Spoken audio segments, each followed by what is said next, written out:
What's up, guys? Today is going to be a video that you have requested, and I've also had like people over a year ago request, and I just haven't got to it because just things I've been doing. But today I'm going to do a overview of my car collection. So I think how I'm going to do this, I'm just going to bring each car into the garage, go over it quickly, and if there's any cool backstory on the vehicle, I'll kind of give you that in a quick little speech, but I don't want to make the video too long. And I got a storm coming again every day this month, or maybe over a month now. It's rained, so this is crazy. So let's get right into it. First vehicle I'm going to do is a Toyota pickup because this is my main vehicle, my daily driver and work truck, but I'm also selling it, so do this one first.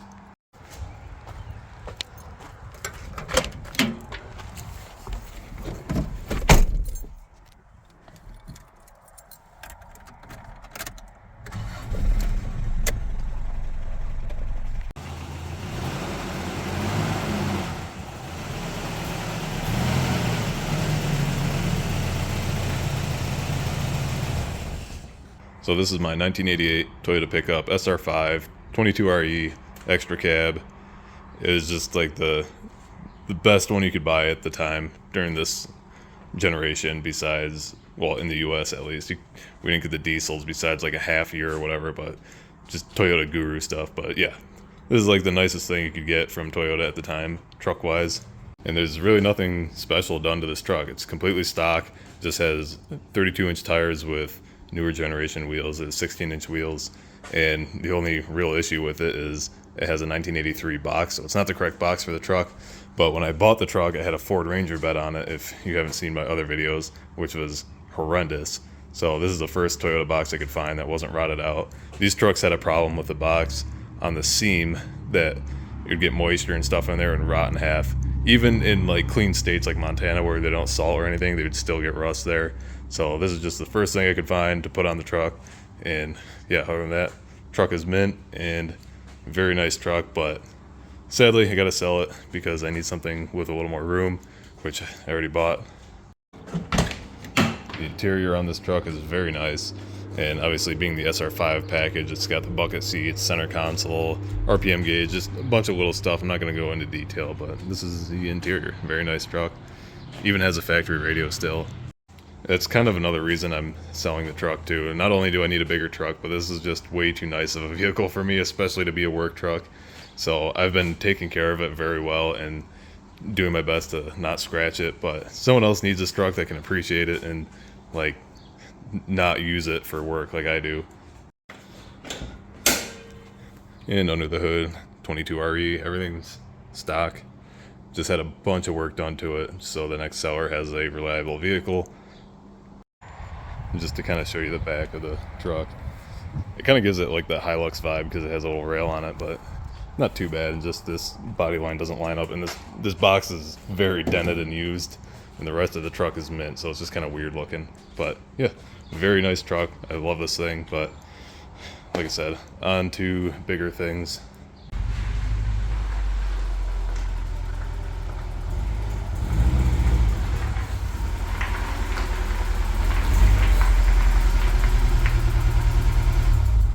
So next in line, I have a 1999 Acura Integra LS. This thing is just completely stock. I got a good deal on it. Backstory behind it, the lady I bought it from bought it at 80,000 miles with a bent valve, and I just crossed over 200,000 miles with it with a bent valve still, and it's running perfectly fine. It just sounds like a Subaru at low RPM. Just haven't fixed it because I've been trying to find a B20 to throw in it or something, but yeah, this is just a daily beater that I have. Interior is not perfect, but it shows its wear like any other Honda. Factory radio still has the Acura like booklet, owner's manual. I even have the window sticker from the dealership in here and all sorts of stuff. The Acura pen. I'll open it up quick. Yeah, all the paperwork, window sticker. This is a Acura pen, which is pretty sweet. So yeah, pretty nice car. Got it really cheap, and I still have the factory shift knob. And yeah, nothing too special. And under the hood, completely stock. stock airbox, all that. I mean, the car shifts very smooth. It's surprisingly with all the miles on it, and like I said, just low RPM it doesn't like because of that bent valve. But I've just basically been driving it as it is until it either blows up or I find a B20 to throw in it. But I mean, it's put well over 100,000 miles with the bent valve between the last owner and myself. So I mean, it's Honda reliability for you. And the only modification done to the car is a Yonaka catback exhaust, because the one that was on here had a hole in it. So yeah. And this car might be up for sale here soon. I'm not sure if I'm going to part with it or not. Just a lot of financial crap came in at the same time, and might have to sell a couple of my cars just to get by, or just to give myself a little bit less stress. But this one might be available. This is one of the least cars I have sentimental value to. Like this, I'll get to that later. All of you know about this car that follow me, but that will never be for sale, ever.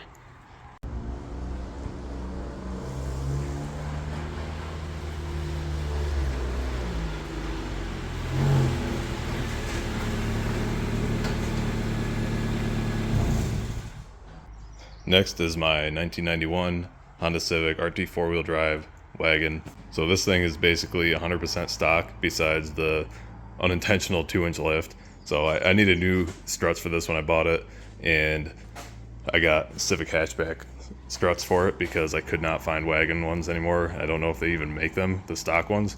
So I got long story short, the rear of these, the rear strut tires sit inside the car further, so the strut itself is longer. When you put it in this vehicle, since it has a shorter strut tower, it pushes the suspension down 2 inches, so I just leveled the front with a 2-inch block. But everything's aligned. I got a camber kit in the front and rear, so yeah, that's basically the only modification on the vehicle. And slightly oversized tires on this. They're the Hankook Winter I-Pike tires. They're really good. This is my favorite winter tire ever. But yeah, they're slightly oversized. They're 185/70 R14, and I also have a full-size spare in the trunk.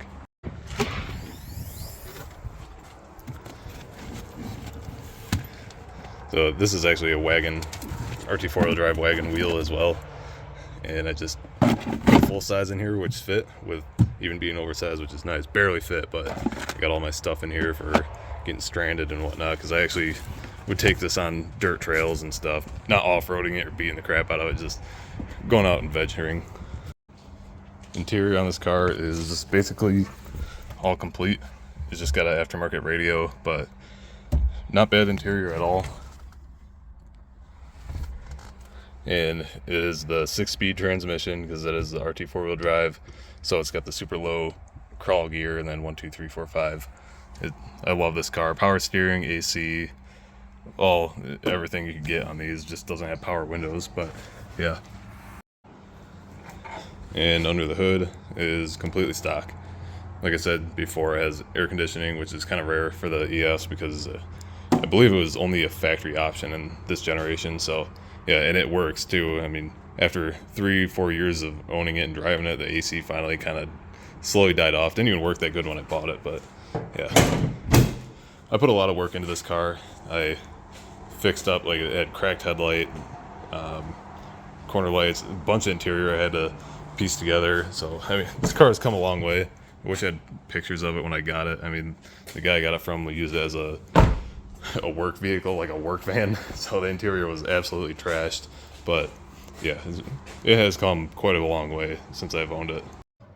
And really the only thing wrong with this car is it needs a carrier bearing for the drive shaft, and it burns a little bit of oil because it's a Honda and it has like 160,000 miles on it, I think now. But other than that, it's a great car. I stopped driving it basically when I moved here. I shipped it from New York to here, and just the highways being 80 miles an hour out here, everyone doing 85, 90 all the time. This thing is just driving a toaster down the interstate with like 80 horsepower on oversized tires. It just didn't like the interstate. Hard to keep up with traffic. So yeah, that's when I started driving that green Integra. And once I got my truck, I just basically drove my truck everywhere. And I forgot to mention, like, this car will do 80 fine, but the wind out here is terrible. Like, you'll get 60 mile an hour headwinds, So you're just trying to fight a 60-mile-an-hour headwind, trying to go 80 mile an hour to keep up with traffic in a car with like 85 horsepower with oversized tires. So that's why I stopped daily driving this, and because of the carry bearing. But yeah, very nice car, and I really want to keep it in my collection forever. And unfortunately, this might be another one of the cars that are going up for sale. Really don't want to sell it because I love these wagons and I really love this car. I put a lot of work into it, but it's one of the most valuable cars I have, so we will see. Really do not want to get rid of this thing.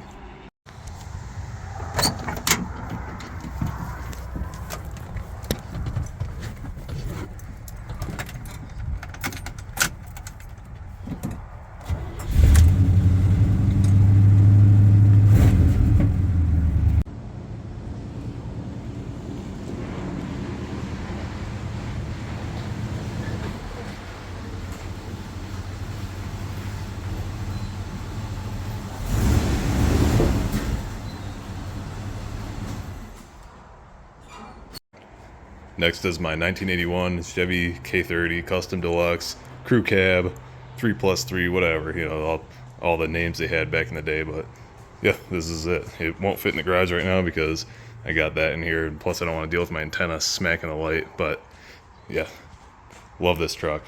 So this truck is basically 100% stock besides the 3-inch lift. It's got blocks in the rear, springs in the front, and that's basically it. So I guess the little story behind this truck, it was originally a search and rescue truck back in the day, and then I got transferred to a county landfill truck, and then from there it was auctioned off. The guy that I bought it from, I don't know if he did it or not, but it had a flatbed on it when I got it and some stupid chrome wheels. So I put the stock bed on it, got rid of the chrome wheels, and yeah, it still only has 62,000 original miles on it. And it is standard 4-speed, but let's see. Or sorry, I have 63,000 on it. It had 61 on it when I bought it, but I put quite a few miles on this truck, and for how much I drive it. But it is the 4-speed or the SM 465 transmission. Probably saying that wrong. I'll correct it, but I can't. Too many numbers with all these cars. But yeah, granny gear, granny 4-low, and under the hood we have a stock 350 Chevy. It's a stock carburetor. It's the Holly Quadrajet, so it's a stock replacement basically, but nothing done to it. A lot of people are like, oh man, you got a 454, swap that, but there's absolutely no point with this truck or these trucks in general, because the 454 only has a little bit more power, and with the gears that's in this specific truck, it is just geared to pull a house down regardless. Like, it has all the torque in the world because of gearing, so just swapping it to burn more fuel is absolutely pointless. So yeah, very basic, very desirable setup, being a crew cab and having the SM465 gears. But yeah, I really love this truck.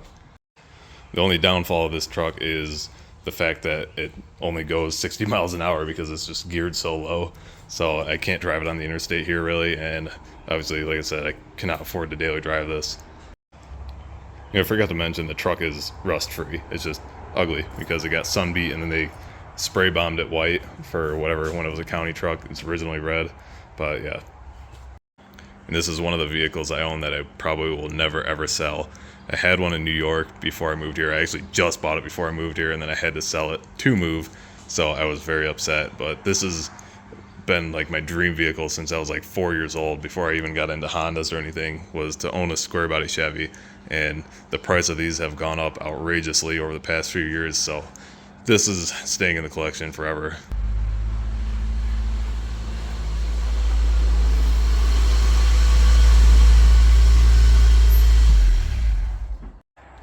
Next is my 1997 Acura GSR Integra.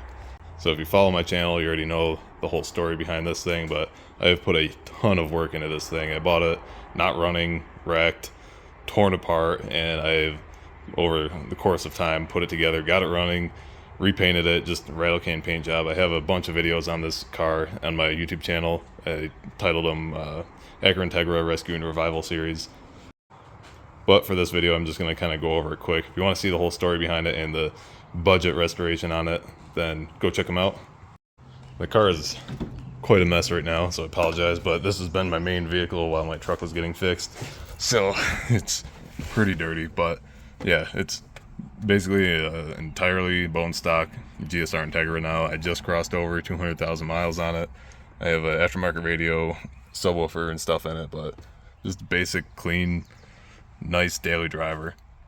I figure I'll show you this because I haven't really in any other videos, but it is a 2000 watt Sony Explode subwoofer with a 1600 watt kicker amp. I actually built that sound system for my Honda CR-V years ago, and this car that got wrecked, so it's very overkill for the size of the car, but I have it turned down quite a bit. Under the hood, nothing special, just completely stock GSR. I sourced the stock airbox and a bunch of stuff. Like I said before, I'm not going to go into everything in this video because it'll make it very long, but I have put a tremendous amount of work into this car, getting it to where it is now, and still has a long way to go. But if you do want to check those videos out and see the progress, go ahead and check them out. And this is another one of the cars that I own that I will probably never sell just because of the amount of work I put into it. And it's a nice car now. I got the cruise control working, got the air conditioning, so it's a nice car to just drive, and it's a fun car. So if I want to drive somewhere that might have like windy roads, I still got to put suspension in it, but somewhere I can drive and enjoy the road and not be uncomfortable. Like this thing just beats the crap out of you, and it's not fun to drive long distances whatsoever. But yeah, that's my GSR Integra.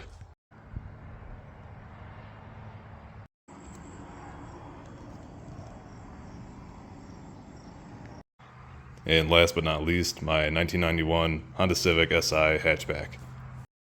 So I have a whole overview video on my YouTube channel of this car where I break down like all the modifications that I've done to it and whatnot, but for the sake of keeping this video short, I will give you like a quick overall. So very long story short, my buddy bought this car bone stock, and then he just kind of put it in storage for years because he collects a bunch of Hondas, and I harassed him for 3 years until he sold this to me because it was just sitting, and this is one of my favorite Honda. It is my favorite Honda ever, the Civic EF hatchback. So yeah, and I bought it from him and have done every modification to it since.